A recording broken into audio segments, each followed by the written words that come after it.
Beth and I just finished our hike up Mount Kilimanjaro. We got to the hotel about 1 hour ago. We wanted to shoot this video up on the mountain, but conditions deteriorated really bad, and we couldn't do it. So we're shooting it here, and stay tuned at the end. We'll have a little Swahili lesson for you.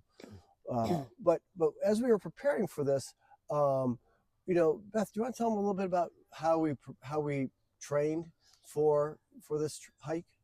Well, first of all, we're active. We like to walk and run, but we kind of upped our game. And instead of doing like 2 miles, I was doing 3 miles 4 or 5 times a week. And Jeff had a little knee injury, and so he wasn't able to run anymore. So he was walking the hills, and so I actually joined him doing that, and just I stopped doing the running. And that was probably the most helpful for us, because we live on the sea and we don't get a lot of opportunities to be walking uphill or being in a higher altitude. So that was really helpful to get us in shape to be able to get up that hill. And I think it was Yogi Berra who said that baseball is 90% physical and 90% mental. And so it's not just being physically ready to go. We also have to be spiritually, emotionally ready for the conditions that you're going to endure, the cold and the snow and the altitude. So we needed to be physically healthy, not just physically, but a holistic healthy. But also when we were going up the hill, water was really important. And so every day, and when we started off, we had to fill up our 5 water jugs. It's quite heavy, but it's essential to have water as we go. But also we needed some trail snacks, for food. So we took a variety of dried foods or dried fruit. I have cherries and apricots, and we did nuts, and but we also wanted some things that were fun for us to eat, because you got to get calories in when you're using up all that energy. You want to have enough energy to get going. So Jeff, his choice is Snickers. That's his choice of fun food snack.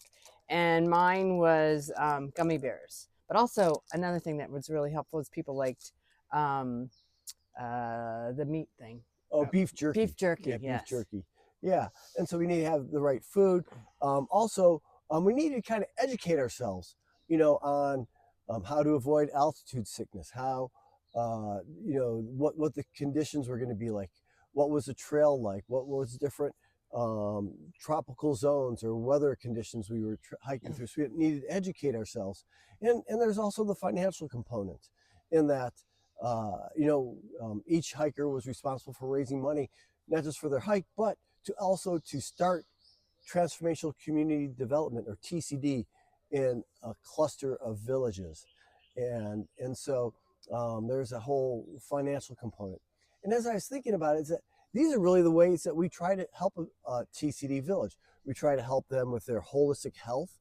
We try to help them with their water, with their food, with their education, making sure that every kid has an 8th grade education, as well as some economic opportunity for each person.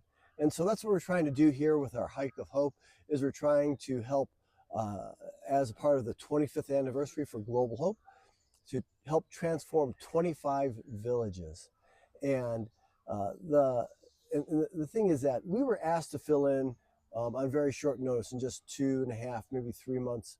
And the thing that made me sad about that is that I couldn't invite any of you to go with me. I really wish some of you had experienced this with us, but don't worry. They're going to continue it next year. Only 6 people went up this year, so they're hoping to have more people do it next year. But if you feel that Mount Kilimanjaro is a little bit beyond your 19,000 feet, is a little bit beyond your ability, there's going to be some travel opportunities in our region, especially in Turkey. And so stay tuned for those. But I promised you a quick Swahili lesson